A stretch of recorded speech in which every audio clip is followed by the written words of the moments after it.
Hello, good evening, everyone. Let's get started. It's 8 o'clock. Welcome again, and thank you for calling into the Town Hall meeting for Safeway members. My name is Kelly Martinez with the UFCW5 Communication Department, and let's get right to it. First, I'd like to introduce our UFCW5 President, Ron Lind. Ron, are you there? I'm here. Thanks, Kelly. You hearing me all right? Yes. All right, good. And hello, everybody, and welcome to the first of two Safeway contract telephone town hall meetings. You know, this is clearly a non-traditional approach to contract information meetings, but with members from King City to Crescent City, we've found this to be the best way to reach the most members in a reasonable time frame. You know, we could have set up area meetings that would have been conducted by various staff members, but we just thought it was important that everybody have the opportunity to hear the explanation from the same person, their president, and this is the best way to do it. You know, clearly I'd prefer to meet with all of you in person, like the good old days, but, you know, we actually looked into it, but we've got 13,000 Safeway members.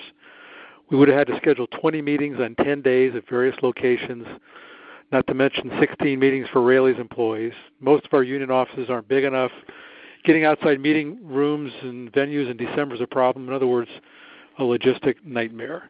I also point out that we did live meetings with the Save Mart vote. You know, I think we had 20 different meetings, a much more complicated contract, and less than 25% of the folks showed up. So as we explained in the packet, you've got the opportunity to ask questions via email, phone call, coming by the union office, and so on. And, of course, union reps will be in your stores over the next several days.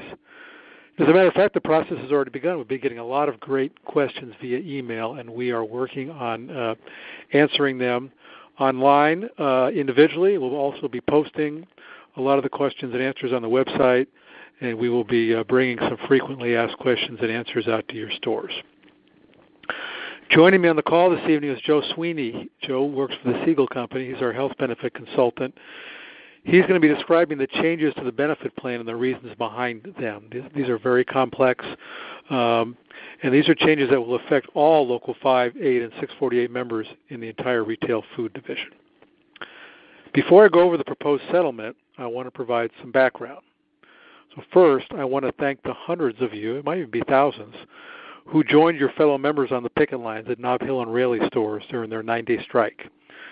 Your support, that of other unions, community allies, and customers made it a success, and it's an important victory for all grocery workers in Northern California. It shows food employers that our members are still willing to strike if provoked and the issues are serious enough. The customers will still support us, you know, even after the long 4.5-month strike that took place several years ago in Southern California. We negotiated our last contract in 2007 when the world was very different. The economy was humming. Most of our unionized companies were doing well. Healthcare costs had slowed. And there were no Walmart neighborhood markets. There were no Fresh and Easy stores. There were no Sprouts stores. Target wasn't selling groceries. It was much, much different. We took advantage of that situation, and we negotiated a contract that included benefit and pension improvements and the largest wage increases in the history of the UFCW. It was recognized throughout the country as the best negotiated UFCW settlement in decades. Unfortunately, we all know what happened a year later, and we're still feeling the results of the worst economic crash since the Great Depression. Grocery companies have gone out of business, many replaced by non-union, low-wage, low-benefit competitors. Shopping patterns have changed. 2 out of 3 of our major employers are not profitable, and even Safeway is in a much weaker financial position than it was in 2007. Healthcare cost increases have become unsustainable, and the market crash impacted our pension funding status. And this is the environment under which we had to negotiate your current contract. So remember back, this goes back to last year, when we surveyed you on your negotiation goals. The vast majority of you said, just keep things the way they are, and we'll be happy. I heard that at a lot of membership meetings, when I was visiting stores and so on. Well, we did that for more than a year. That's 5 years of wage increases and free health benefits, better than those enjoyed by any UFCW members in the United States. All that was at a time when most retail workers, even union members, were seeing wage and benefit rollbacks or freezes. And you all know it's been even worse for government employees, construction workers, auto workers, and others. It has just been a very, very difficult time, and it hasn't really turned around yet, unfortunately. Now, I'm sure most of you are aware of the situation that we faced on behalf of our members at Save Mart Lucky and Raley's Nob Hill. The serious financial situation at those companies forced us to agree to significant but temporary suspensions of different premiums and other contractual benefits, including holiday premium, Sunday premium. At one of the companies, a suspension of some paid holidays and vacation entitlement, along with other painful modifications. Now, these issues are all covered by a stabilization agreement designed to return those companies to profitability and hopefully to avoid the outcomes that we've seen at places like PW Markets and JJ&F and Ray Street Foods, Hostess Bakeries, and others. We've got shuttered doors and lost jobs. That's a real concern at Save Mart Lucky's and Raley's Nob Hill.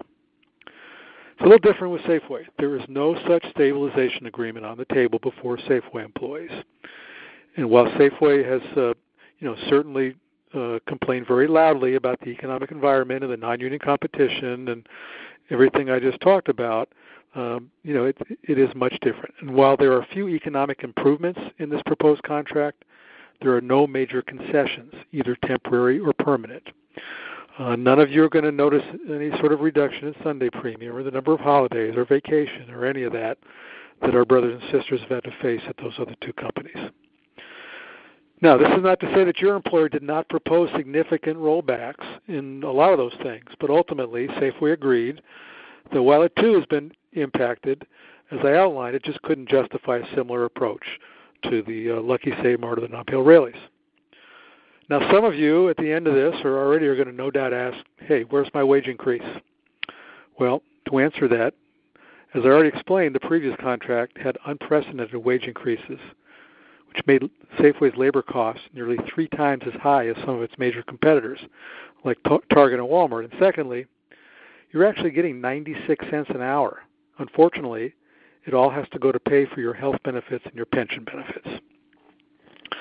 So what I want to do now is explain the proposed changes to you, and I'm not going to go over them word for word. Some of them are just cleanup language, and I will, explain those as I go along. And unless I say otherwise, these changes cover both the Big Bay Area contract and the North Coast contract for those of you up there that are listening in. And when I think about it, I just want to mention we are still working, in case any of you are on the line, on the Pack and Save agreement, which was supposed to be done by now. The company was supposed to send us a document. We expect that any time, so we'll be voting that separately. And if there's anybody on the line from the market in downtown San Jose, that Safeway store that's on a separate small store contract, we should be beginning those negotiations fairly soon. So let me go over this proposed agreement. And again, this is an agreement. You've read the packet. It's for all 3 locals, 5, 8, and 648, and we are jointly recommending it. And there are some sections that only apply to either 648 and 8. Obviously, I won't go over those. So let's get started. At the beginning of the page where it talks about all those different areas and cities and counties and so on, that is just a clarification of seniority areas. It does not change anything that currently exists. So you don't have to worry about being, transferred from Contra Costa County or to Alameda County against your will or anything like that. Point number 3, this is section 1.3.3. This is deleting a paragraph. This refers to the deli bakery head clerks, and that's handled in another section I'll talk about in a minute. Point number 4, with respect to previous experience, this just clarifies for those of you that leave the industry and when you come back, where you'd fall in the apprenticeship steps. All right. Point number 5. This clarifies that if the deli manager is gone for a week or more, then somebody else in the deli has to be paid the general merchandise head clerk rate of pay, as long as you're performing the duties. That wasn't happening, so we wanted to put it in the contract. So those of you that are affected, that's important. Point number 6, this has to do with the issue of meat cutters when they're not on duty. What this really says, what it boils down to, is if there's a sale on hamburger and the meat cutter has cut a bunch of it and filled the case and has left some in the refrigerator, and then sometime during the evening when he or she is not there and the case is empty of that particular product, that somebody, not a courtesy clerk, but a grocery clerk, could go into the refrigerator, pull out the ground beef and put it in the case. Just sort of made sense. Point number 7. This does give an additional exemption to the company in these larger stores that are over 50,000 square feet. Yes, this would be a third assistant manager in these big stores. But if they designate a person, let's say it's somebody that's on the line here, and they want you to be this third assistant, you have the third assistant. You have the option of staying in the union. They can't make you get out. And we got something in exchange for this that I will discuss in a little bit. Point number 8, unemployed list. We don't use that anymore. Point number 9, this is a privacy issue. Right now the contract says that for every employee, when they send us the updated lists, the company is supposed to include Social Security numbers. We don't use those anymore. We have special identification numbers. They do have to initially give us the numbers for new hires so we can get them into our system. Point number 10, this has to do with employer providing new hires with benefit forms. We've successfully completed the trial and it works out fine, so it will stay in the contract. Point number 11, this takes out some language that we didn't believe needed to be in there and expands the ability for general merchandise clerks to seek promotions. They don't have to wait a certain number of years before they can request one. Point number 12 is duplicate language from the old 839 agreement. We took it out. Point number 13 just has to do with lists, and again, taking out the word Social Security number. Point number 14, duplicate language taken out. Point number 15, just some clarification and some expansion of safety training and protective equipment when assigned to cleaning duties. It's a health and safety issue. Point number 16 just changes the names of these laws to update them to the current standard. Number 17, this is some new language that makes it clear that our members are allowed to wear protective clothing in inclement weather. Obviously, this primarily applies to courtesy clerks when they are going outside the store. Number 18 may not seem like a big deal, but it is to us. This has to do with shop stewards, and we're continually trying to improve and expand our steward program. So finally, we got the companies to agree to use the language that we use. We don't call them store representatives. We call them shop stewards. And also, we have a letter of understanding that we're going to get together with the company. We have the same letter with the other two big companies, and work on expanding the program and finding ways that our stewards can do more at the store level to get people to understand the union contract, make sure it's being enforced, and so on. Point number 19, this is important. This is stronger language for union business, making it clear that employees are allowed to have time off without pay for attending negotiations and board hearings and so on. This doesn't in any way change the existing language that we have for our stewards that we get 1 day of paid leave for the educational conference. Point number 20, we eliminated some old Local 839 language that provided that the company had to change someone's schedule to coincide with the schedule of their jury duty. That really didn't work and it wasn't feasible, but they still have to reschedule you. If you're a night crew person and you're called for jury duty, they have to, they can't make you go to jury duty all day and then go to your job at night. So that has not changed. Point number 21, this allows part-time workers who currently only get 1 day of paid leave to have an additional 2 days of unpaid leave for funeral leave. No change for full-timers. Point 22 is changed for everyone that registered domestic partners are now considered part of immediate family with respect to funeral leave. Point number 23, what was happening in the stores was that when a part-timer worked on a holiday, then the company was not, in addition to that holiday, scheduling their minimum 24 hours. So this says they have to do that. Point number 24 deletes some other old Local 839 language. This referred to successive days off in a holiday week under certain circumstances. This was not being enforced. It was confusing in old language, so that's come out of the agreement. Section 6.2.4, number 25, this mostly affects, in fact, it really affects part-time workers. Right now, under the contract language, obviously a paid holiday is considered a day. So if you work 5 days in addition to the holiday, even if you didn't work the holiday, let's say it was Labor Day week, and you worked 5 days, but not including Labor Day, one of those days would be overtime. That will no longer be the case. This is a way to allow employees, part-time employees, to get more hours, really, if they want them. If you want to get your holiday pay and work 5 more days, I mean, remember, one of our goals was to get more hours for part-time workers. This helps in holiday weeks. If you're a full-timer, it's not going to impact you because you're still going to wind up, you got 48 hours. You still have the overtime premium after 40 hours.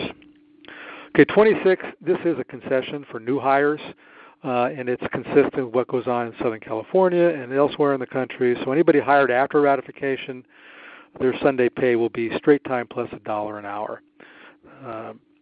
No impact on courtesy clerks, which is not a change, and there's no change for anybody that's currently there. As a reminder, in Save, Mart, and Lucky, and Nob Hill Raley's, all Sunday pay for everybody is temporarily suspended. But again, not at Safeway. All right, number 27, we had a lot of discussion with the company about this. This has to do with the posting of weekly schedules, and we really pushed and tried to make them agree to pay a fine if they wouldn't post them, but we just couldn't get that done. So they have made this commitment. We have strengthened this language that they will take appropriate and affirmative steps, and that they will let us know what steps they've taken. And look, if this continues to be a problem, then we are going to have to just file grievances over it every time it happens until the company does the right thing. Look, we understand and we articulated to the company how important it is for our members to have this done so they can, live their life around their work schedule. Section 28, former 839 language, that's a cleanup. Number 29 is only Local 8 language. Number 30, this is separate employers. This rarely happens anymore and really isn't going to impact many, if any of you. What the contract language says is that if you worked 5 days at Safeway and then you went and worked an additional day at Save Mart, that Save Mart would have to pay you time and a half because it would be an overtime day and vice versa. This is coming out, and really, again, I'm not sure there's anybody that's doing that because the reality is that these companies have to pay somebody time and a half that works for another company. They're not going to let you work anyway. All right, point number 31, this has to do with head clerks. This is actually, we had a lot of discussion, so this does two things. First of all, it clarifies who the head clerks are. The produce manager, who's a senior head clerk, the night stocker, head night stocker, the person in charge. And then in some stores, we call them receiving clerks. In other stores, they're referred to as ICC. So we've got language to clarify that these are the head clerks. But also, in stores that are over 50,000 square feet, and this is kind of tied in with the additional exemption, they also have to have an additional head clerk. And it can either be the front-end manager or a file maintenance clerk or somebody else by mutual agreement. Some of our stores have head clerks who are front-end managers. Some of them have file maintenance clerks who are head clerks. Some have both, even though really there's no contractual language to mandate that. So this just clarifies it all. Now, anybody that's currently a head clerk is not going to be reduced in pay as a result of the signing of this agreement. So Safeway pointed out to us, for whatever reason, people being transferred around or just things that haven't been done, we've got some stores where there might be 6 or 7 head clerks. Well, by attrition, they can bring that down to 4 or 5, depending on the size of the store, but nobody's going to take a reduction as a result of this language. And in fact, just the opposite. In some stores, there will be an additional head clerk position created. Head bakery sales clerks. This was something that wasn't happening. It wasn't clear around any language about production bakery sales departments. So if you're in a department that has a total of 100 hours or more per week, one of the employees will be designated and paid as a head bakery sales clerk. Now, if you're currently in a store that has less than 100 hours a week and you're currently a bakery head sales clerk, you're not going to be reduced as a result of this. So again, this should create some additional head bakery sales clerks positions for some of you. And the right below that, the former 839 language is deleted because we just dealt with that classification, the paragraph above. Point number 32, we're deleting the last sentence, the first paragraph. This limited most apprentices from acting as head clerks. Now, typically, an apprentice isn't going to be a head clerk because they don't have enough seniority, but you could have a store where none of the journeymen want to be a head clerk, and they find somebody that's an apprentice, and he or she wants to do it, then they're able to be an acting head clerk. All right, this next point is, again, respect to meat cutters and meat clerks. This, again, I'll use the ground beef example. What this says is that if you need to grind the beef, there's no ground beef on the counter, and the only people there are meat clerks, then they can grind it just to fill the counter. They can't, do it all night long for the following day. It's just there's customer requests, and they need to grind some beef. Point number 34, this changes to courtesy clerk language. Rather than saying what they can do, this says what they cannot do. It's more clear. So courtesy clerks can't stock, prepare, price merchandise. You see all the language there. And important, the last sentence, not intended to significantly change the duties performed by courtesy clerks. Demonstrators, I'll talk about the letter of understanding in a couple of minutes. Point number 36, holidays, is just clean up language and duplicated elsewhere in the contract. Former 839 language. Point number 37, this just clarifies that you have to report to work on your scheduled working day prior to the holiday, on the holiday, and your scheduled working day after the recognized holiday in order to get your holiday pay. That's just a minor change of the language. It doesn't really change the intent. Point number 38 about the vacation fund. We eliminated the vacation fund several contracts ago. It's no longer a funded benefit. It's paid directly by the company, so that's just cleanup. Point number 39, the former 839 language, that's duplicate language. That's a cleanup. Point number 40 is important. The only part of this that really applies to Local 5 is the first sentence. We modify the vacation period to January 1st through December 31st, all year. Remember, it used to be February or March through October. So November and December and January were not part of the vacation period. This expands the vacation period, and within the normal constrictions of the contract around they got to have enough people to work, and it's busy on Christmas week and Thanksgiving week and so on, but it just makes it easier for you to select vacations in those months. Point number 41, again, old 839 language, which conflicts with other language about the vacation period. Okay, Joe Sweeney is going to talk about the health benefits in a few minutes, so I'm going to skip over that. Point number 44 relates to the grievance procedure. We've made some significant changes to that, which I will explain in a bit. 45 is Local 8 only. 46 is Local 648 only. 47, this is important. We have right now language in the contract that says if we file some sort of grievance and it's an issue of we're trying to claim back pay for some reason, that we're limited to going back 90 days. And we believe this wasn't fair, particularly where the company has flat out made a mistake. So we've changed the language to say that if you're supposed to have gotten your wage bracket adjustment or some sort of other like pay increase that wasn't processed because of a clerical error, then we can adjust for 6 months from the date the grievance is filed. So you just got to let us know if this happens, and I know it does at Safeway, unfortunately. So this just keeps the company from being able to say, well, too bad, we're not going back more than 90 days. We now have 6 months, which is plenty of time to get something like that resolved. The number 48, term of agreement, again, Local 839 language that's referenced elsewhere. The term of this agreement, it's a 3-year agreement, but it really expires less than 2 years from now. It's October 9th, 2011 through October 11th, 2014. On the next page, as I said, we don't have, for the most part, wage increase in this contract, and I explained why. So there is a bonus which will be paid right around October 6, 2013, 30 cents an hour for journey persons, 20 cents an hour for those in the progressions, times all the hours worked the preceding 52 weeks. Now, for those of you on the North Coast, as you know, we've been raising this issue because your wage rate is far behind what the Bay Area wage rate is. This was an opportunity to try to start to catch that up. And so rather than getting a bonus, you're going to get a pay increase of 30 cents and the appropriate percentage for progression steps effective October 6, 2013. We have a new letter of understanding, number 51, about community-based instruction programs. You can read through that. Point number 52, this is with respect to the North Coast contract again.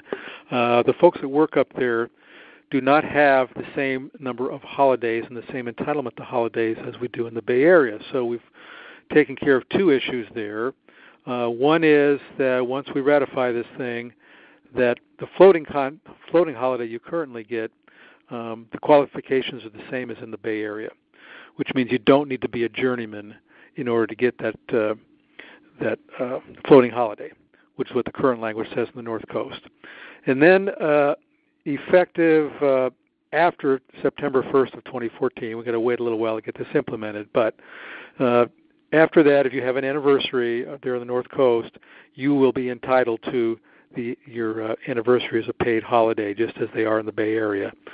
So this is definitely an improvement for the North Coast folks. And while I'm talking about the North Coast, I got to clarify one error on the document that we sent out. We kind of talked about the highlights. It said we improved the vision plan in the North Coast. That was supposed to say the dental plan. We dealt with the network issue there that was, that we didn't have dentists in the network, and therefore you were having to pay a lot more out of pocket. We have rectified that, and we should get that resolved for you here within, by early next year. Point number 53, Bob and Paul. And I know a lot of you have a lot of bad memories about Bob and Paul. And you may remember that Local 5 filed a lot of grievances, and we negotiated a resolution of most of the Bob and Paul issues. Well, the other two locals liked it so much they wanted the company to agree to it with them, and so that's what that is all about. Point number 54 is only a Local 8 issue. And then let me do a couple of the attachments here real quickly, and then we're going to turn it over to Joe for a bit. We've got this letter of understanding regarding demonstrators. And right now the way it works is the company uses people from the outside to do demonstration. Different companies that come in and do it. And all the companies want the opportunity to use our members. Now, under the current circumstance, when they bring in these outside folks, they don't pay health care and pension on them. But they pay them, a certain rate of pay, $12.75 an hour. What this language just says is that they can use some of our own folks. So there's somebody there and you're getting your normal number of hours. You're getting your 24 or 28 or 30 hours a week. And then you want to work an additional 8 hours for, $12.75 without health and pension benefits. You at least have that option to make some additional money. It won't impact your pension or health benefits because you're already still guaranteed, the number of hours that you need to qualify.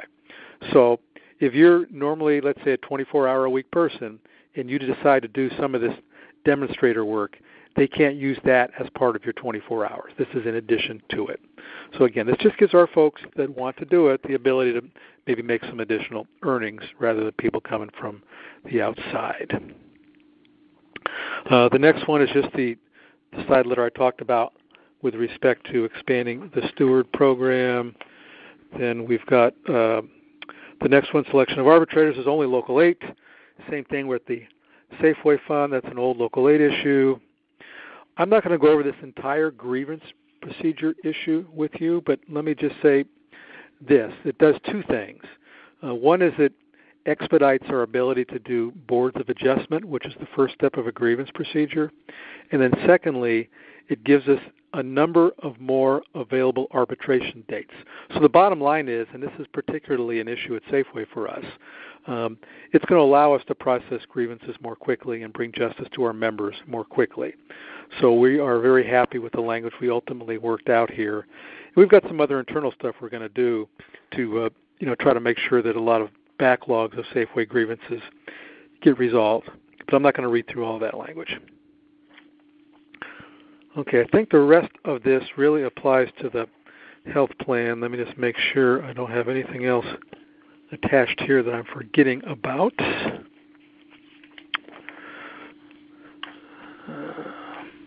Yeah, the rest is health benefits. So what I'm going to do now, I'm going to preface this a little bit and then turn it over to Joe. So most of our time in these negotiations was spent around health benefits because it is a hugely difficult issue, as you know, for everybody, not just our members and UFCW members, but society in general. And you've heard what's happened to government workers and others. And those of you that have been to membership meetings or listened in on some of the town halls that we did previously have heard me talk about this dilemma where the companies are paying $6.20 an hour. The actual cost is $7. We don't make any changes. We'd have to get $9 an hour, which is just not sustainable, especially when all those non-union competitors that I talked about, are maybe paying $1 an hour for health benefits. If you think about it, if you combine the cost of our benefits, health and pension, and the starting wage rate, at Safeway that comes to about $18 an hour for the lowest paid person. And most of these other stores, the highest paid people aren't making that. The other issue we have is that we are facing healthcare reform and the full implementation of that in 2014 with the exchanges. This could radically alter the entire universe about how healthcare benefits are delivered and the cost model and all of that. So those are all the things that we had to deal with, and there's some other problems that have been created by the recession that Joe's going to refer to. And so let me now turn it over to our health benefit expert, Joe Sweeney, who's going to walk us through some of this. Joe? Okay. Thank you. Ron, can you hear me? I hear you fine, so I assume all of our members can. Perfect. Okay, so I think what I'd like to do in this brief conversation we're going to have is try to address two things. The first is to give you some real UEBT trust fund context as to how this economic environment has impacted your fund and one of the reasons why this negotiation was so difficult and took as long as it did. Ron is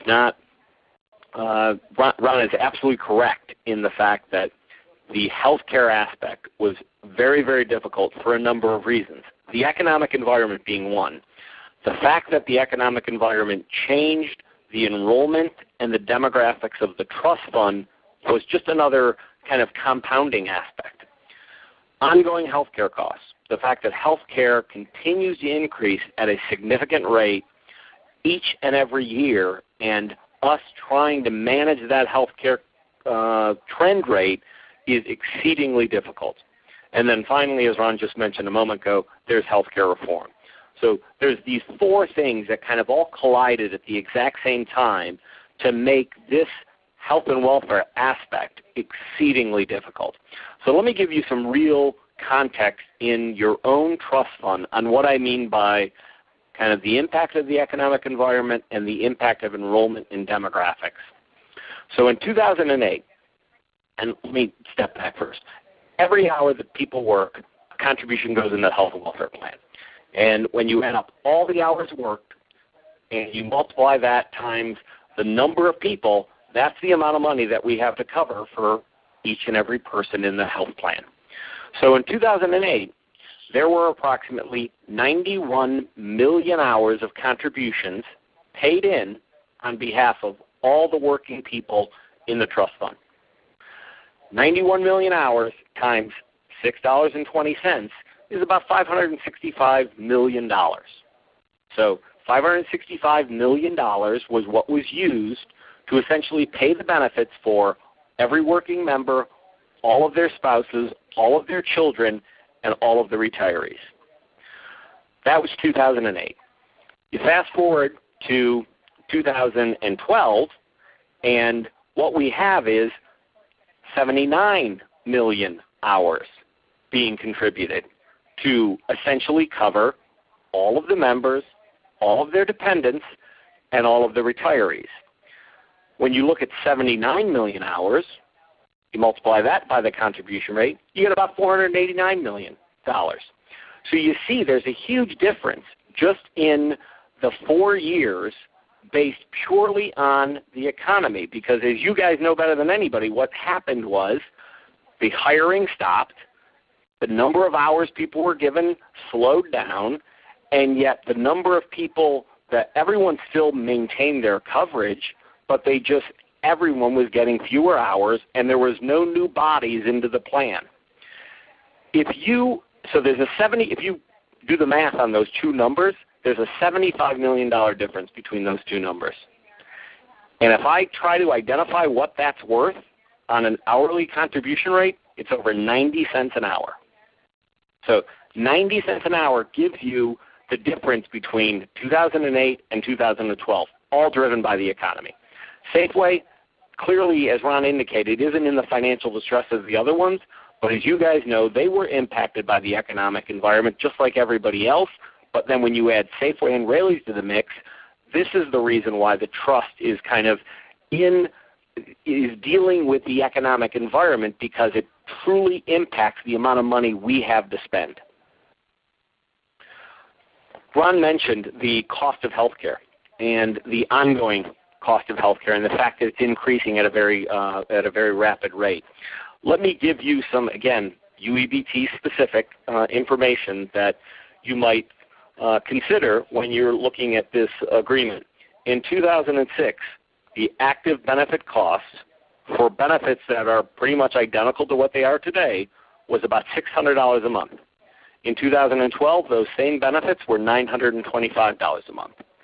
The projected cost that the co-consultants on this plan jointly agree is around $1,100 a month. So from 2006 to 2014, we are almost doubling the cost of these benefits without changing anything. That demonstrates just the ongoing trend or cost factor with every single year, healthcare costs being slightly more expensive and slightly more expensive. That same kind of increasing cost trend is also true of our retiree population.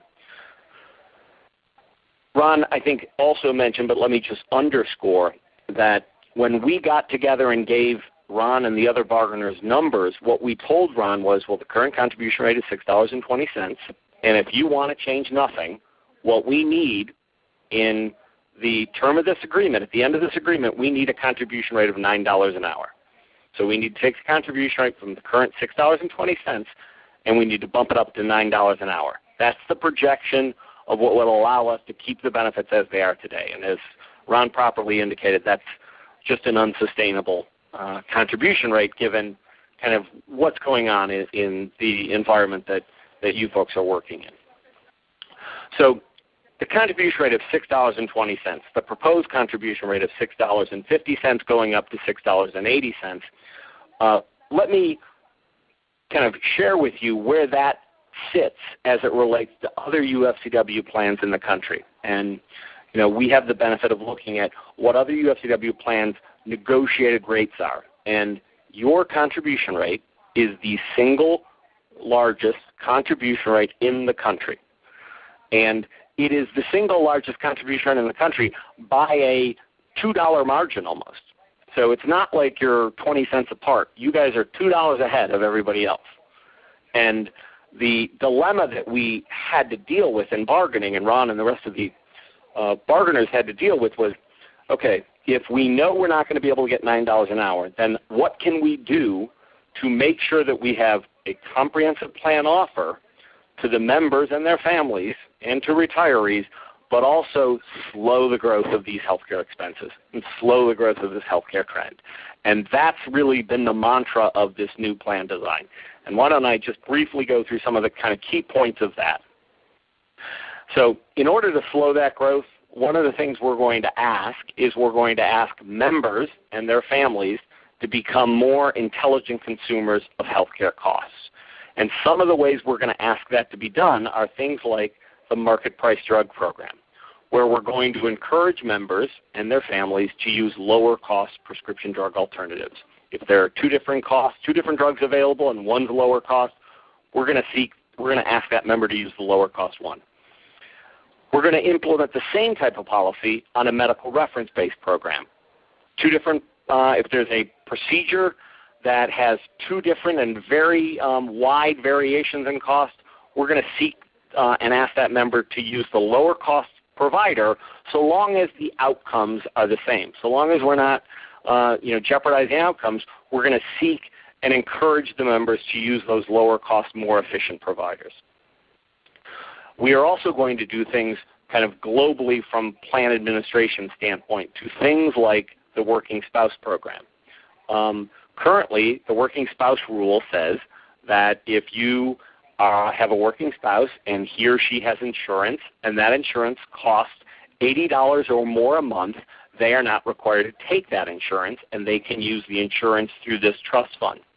The new rule will essentially say if your spouse works and he or she has insurance available through their employment, they will be required to take that insurance. The other rule will essentially say the insurance that they must take through their employer must be at least as comprehensive as the coverage that they're getting from the UEBT trust. Another change that we're making is a coordination of benefit change. And what we're doing essentially is moving to an industry-recognized practice that has been in existence for many, many, many years. And essentially we are going to be saying that with coordination of benefits, we will coordinate, but we will coordinate only up to the level that we otherwise would have had we been primary. So we will pay no more in a coordination of benefits claim than we would have had we paid that claim as primary and no other insurance was involved. So those are some administrative kind of changes that, again, in all of their totality are going to help us to slow the cost, to hopefully reduce our overall expenses so that we can live within the confines of the current contribution rate and the projected hours that the total trust fund will be working. Some other things that will be continued through this arrangement are the disease management program, asthma, diabetes, heart disease. We will continue to have programs that encourage members to reach out to health coaches to discuss those issues and to improve overall health status on those specific disease conditions. Then we get to the kind of core of what the new changes are, and those are the plan design options. So if the members approve this and ratify this agreement, what will essentially happen is at open enrollment, each member will be given an option of participating during the open enrollment process in one of two plans, the Healthcare Partnership Plan or the Personal Direction Plan. And the Healthcare Partnership Plan is essentially just what it sounds like. It's a partnership between you, the trust fund, and its vendors that they retain to provide medical expertise and other types of services. And so if you participate in the Healthcare Partnership Program, you're going to be asked to do some things. You're going to be asked to sign a Healthcare Partnership Promise. You're going to be asked to complete the Health Risk Questionnaire. You're going to be asked to do some biometric screening, which gives you some key data elements and numbers on individual health conditions for you, things such as your blood pressure, your cholesterol, HDL, LDL, your glucose. They will tell you what your BMI is. They'll tell you your waist circumference. Well, that's something that you probably already know. But kind of when you look at all of these data elements individually, what most people in the field say is these are elements that people who, when they know them and when they use these data elements to improve overall health or be at least aware of what these data elements mean from a health standpoint, it is helpful for them because it improves their individual overall health status. Folks who are working to improve their individual overall health status, the end result of that will mean that they will be spending less long-term on health care costs. When they spend less long-term on health care costs, that means we're able to manage this health care cost trend that is being so troubling to not just this trust fund but everybody in the country. So that's the Healthcare Partnership Program. Those people who don't want to get into that level of involvement, don't want people involved in this aspect of their health care, there will be a program for them, and it's called the Personal Direction Program. It will also provide very comprehensive coverage. It will just require you to pay a little more out of your pocket because you're not as engaged as other members are. The other aspect of the program is the implementation of premiums.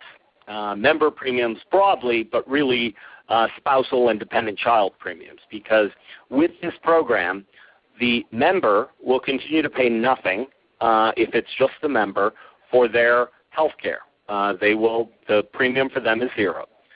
The spouse will pay a premium, and the premium will differ depending on whether the member chooses to participate in healthcare partnership or whether the member chooses to participate in personal direction. The same is true of children. If depending on what plan you and your spouse decide to participate in, will dictate what premiums will be charged.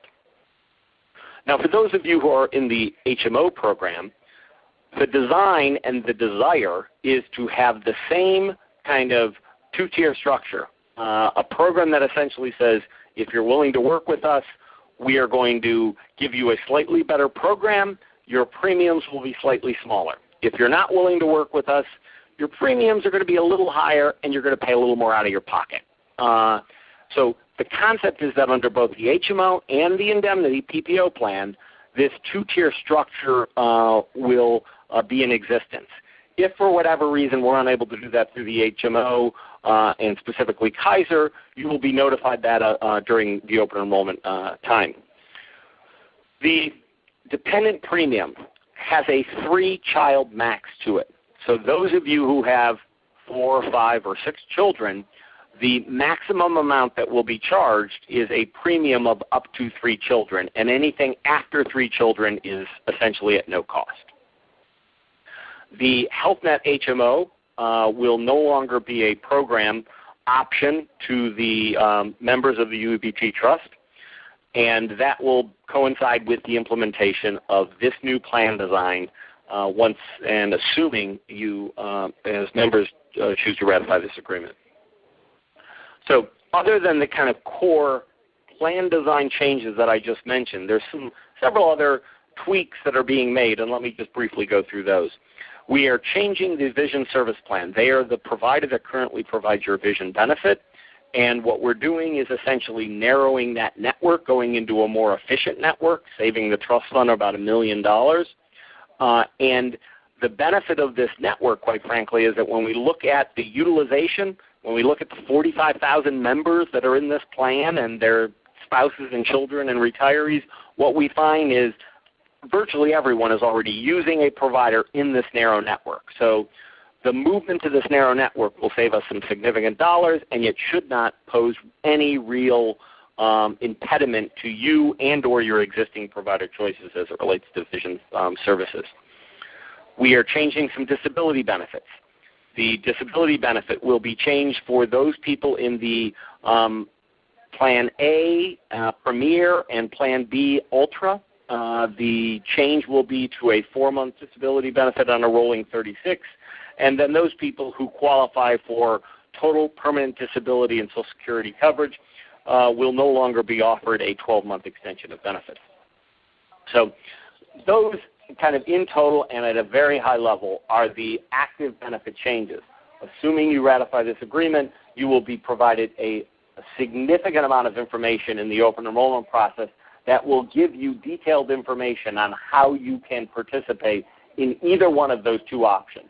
But let me just say that either of these options for real serious health care services like a cancer or a premature child or a horrific car accident or a transplant or the $800,000 unbelievable surgery, both of these plans are going to provide you and your family comprehensive coverage. One asks you to pay a little more, but both of them will ensure that you and your families are protected and able to receive comprehensive medical coverage. I'll briefly talk about the retiree plan designs. The retiree plan designs are essentially everything that we're doing on the active changes, we are also doing on the retiree changes. The other change that we are making to the retiree plan is that we are essentially redesigning the monthly premium requirement that we are asking of retirees, and we are essentially tiering this so that those people who have been in the industry for a very long period of time will pay less than those people who have not been in the industry as long. So it's actually going to be tiered based on years of benefit credit, based on years of contributions. All of this information will be provided to members as they're getting ready to retire, but the concept, again, is to reward longevity of service and to essentially, in dealing with the economic environment we are in and recognizing that every little piece of our plan has to change, we are also going to be asking the retirees to pay more into the plan to help us fund the overall structure. So, Ron, I will leave it at that unless there are questions for me. Thank you. Yeah, thanks, Joe. So you'd stay on the line. We're going to do some Q&A with Kelly in a few minutes, and I think some of it probably has to do with healthcare. Let me just add a few things on the benefit plan, and then I will kind of wrap up, and we'll do some Q&A stuff. As far as the implementation of most of these changes, not likely at this point until April. There's a lot of logistics, a lot of moving parts to this, so this is not going to be an immediate change on all of these. Secondly, I want to underscore that with the exception of the premiums, the weekly premiums, if you take the healthcare partnership plan, you're going to notice very little change to your benefit structure that you have today. And then finally, with respect to the premiums, we are the last ones. We have resisted premium sharing, as you know, forever. And, we were successful in maintaining that principle for employees. We think the company should pay the entire cost of the benefit without any premium sharing for employees for sure. But, we're just going to have to do it with spouses and children because there's just not enough money to fund the plan. And I think all of you know that if you talk to people in any other sector, whether it's building trades or public workers or teachers or what have you, they're all paying a little bit every week for this benefit plan that, as Joe said, is worth about $1,000 a month to you. So we have done everything we can to address this in a way that minimizes the impact on the members, and all of the details around this are outlined in the packet that we sent you. So if you haven't already done so, I encourage you to read that. So finally, just let me say that these are difficult times for the UFCW and for all unions. But at the end of the day, if you accept this proposed agreement, you will continue to enjoy wages, benefits, and working conditions that are better than those provided to more than 90% of the retail workers in this country, both union and non-union. That is just the fact. So now I'm going to take some time to answer some of the common questions that are being asked online. Kelly from our communications department has been doing a lot of work with this, trying to group some of these questions together. So she's going to ask me 8 or 10 of them that have been coming in during the day and probably even during the call here. And if I think something is particularly healthcare related, I'm going to push it over to you. So Kelly, let's go. All right. Yes, as you said, Ron, we did have a lot of common questions, a couple of them. Let's start with a couple questions inquiring about 50 stores over 50,000 square feet. Which stores are they? And again, I know you went over this, but maybe we can reiterate on it a little bit, like on the third assistant and things like that. Yeah, so there's a lot of Safeway stores, and there's a list. I don't have it memorized. But, we know which ones they are, and, the issue is that there will be an additional third assistant that the company can have at their option. Doesn't mean they have to. And then if they designate someone as the third assistant, that person has the right to remain in the unit if that's what they want to do. But also if the company and that person work it out and they want to be exempt, that's a possibility. And we did, and in trade for that, in those big stores, we got the additional head clerk position. Okay. We had a couple of questions, and I know you covered this, but maybe we could reiterate regarding the bonus or the raise. Is it both? Unfortunately, it's not both. Well, it's both because the people in the North Coast are getting a raise, but everybody else is getting a bonus. And again, if you look at the big increases we got in the last contract, that got us over the $20 mark for journey persons. And, just let me again say that we're getting 96 cents an hour in this contract between health care and pension. And that reminds me, we haven't talked about pension, guys, because there's really no changes here. We already negotiated the rehabilitation agreement that you've all heard about, and you all know about the Red Zone and the Pension Protection Act and all of that we've discussed. Your employer, over the last 2 years, has been putting an additional 12 cents an hour each year into the pension plan. And this is cumulative money, so it's 12 cents, then 12 more cents. The next 2 years, they're going to put another 12 and another 12. They have to do this for 10 years. So they got to add ultimately $1.20 on your pension. It's going to be, about $3 an hour by the time we're done. So, that's where the money's going right now, to your pension and your health care plan. Thanks, Ron. And yeah, we did have a couple questions on pension. Yeah, and by the way, we obviously, as part of that, retained the rule of 85. Okay. We also had a couple questions on dental benefits. Have they been in any changes, or are they staying the same? Yeah, if things are not mentioned in what we mailed to you with respect to the benefits, that UABT agreement, then they are not changed. The only changes with respect to vision, Joe talked about the network. With respect to dental benefits, we did deal with that problem up in the North Coast that was raised around the network. So that's going to be resolved so people will be able to get their full benefit. Okay. We also had a couple questions on will the premiums be pre- or post-tax dollars? Joe, I'm going to kick that one to you. Do you know the answer to that? We are discussing that right now with the co-counsels on the plan. And we don't know yet, and it depends, quite frankly, on the type of plans that are offered through the employers. So the shorter answer is we do not know yet, but we will make sure it is very clear in the open enrollment materials the way in which the premiums will be deducted. Thank you. And I guess this might be another benefits-related question. Defined orphaned employee, orphaned early or non-Medicare retiree, orphaned employers. All right, so Joe, I'm going to let you answer this, but first let me just say that the likelihood of anybody at Safeway ever being considered an orphan under this scenario is not very big. Go ahead, Joe. Yes, Ron's obviously right. And the orphaned employer is essentially those employers currently contributing in the trust fund who at some future date choose to no longer contribute to the trust fund. So they cease contributions to the trust fund. The question then becomes what happens to their existing retirees and to their existing active members. And there is a policy, and we've not yet finalized it because there's a whole bunch of specifics that have to be worked into this, but essentially we are going to be crafting some rules around how those members and those employers will be handled and treated. Okay.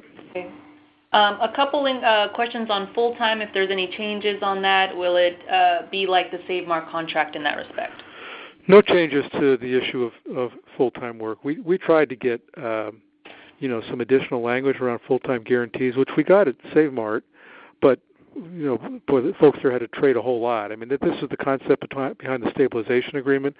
Well, we agreed to a lot of economic rollbacks that I discussed. In return, we got some pretty good language around additional full-time jobs and some 32-hour guarantees. But like I say, our members traded a lot for it. Okay. A couple questions inquiring about the membership benefit card. Please describe the membership benefit card. Yeah, this is something we've been working on since the last contract, and the concept here is to have this member benefit card that you utilize to for your trust fund identification card. Would also have a number of group discounts applicable to it. It might even be tied into acting as your union membership card.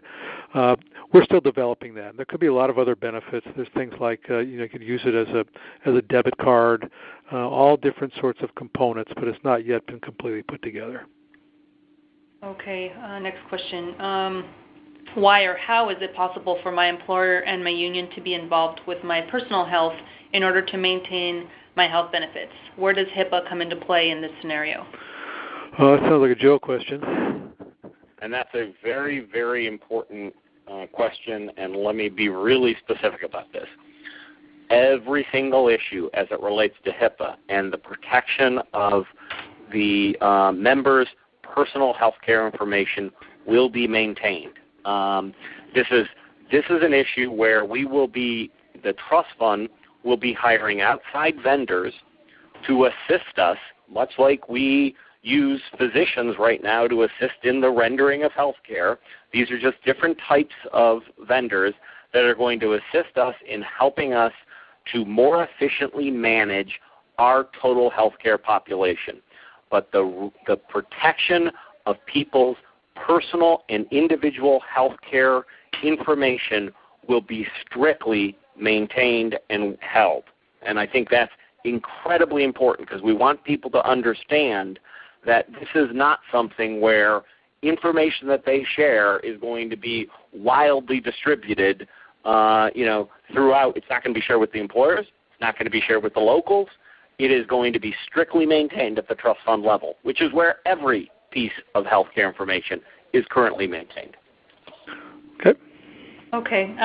Last question. A couple of questions on being required to get medical coverage through Safeway. Are they required? Can they refuse the coverage if they choose to go onto their spouse's benefits? Yeah, I think, well, certainly with respect to the dependents, and Joe, you can chime in if you want. If since there's going to be a premium required for dependents, it becomes an option. You don't have to cover them if you don't want to. As far as I think I saw one of these questions that somebody asked if they could be covered by their spouse. Could they do that and refuse the union health plan? I'm not sure why anybody would want to do that because we're covering you at no cost to you. So I don't think it would make sense for any individual employee to decline coverage, but dependents will clearly be an option. Okay. That's it. That was it. So, Kelly, why don't you just go over with everybody quickly what is the additional sort of communication opportunities that they have? Okay. This telephone town hall has been recorded, so we'll definitely have it up and available for you guys to listen to again. And for any members that missed it, it'll be up and posted tomorrow morning. We're working on putting all of these questions together and creating a leaflet and distributing it. We're definitely going to have it on the websites, and we'll have flyers that will be distributed out in the stores. If you still have any questions, please email them to sfwycontract@ufcw5.org. Again, sfwycontract@ufcw5.org. Great. Thanks, Kelly. And we are doing this again live tomorrow morning. We're not just going to play the recording. So if you want to go through this again and listen to us, it might be a little different, and I'll probably try to address some of the additional questions that maybe come in tonight. And again, let me just reiterate it. I'd much rather have interaction with members at meetings. It's just not logistically possible. But people that want to, talk to me, send me emails. I'm always available.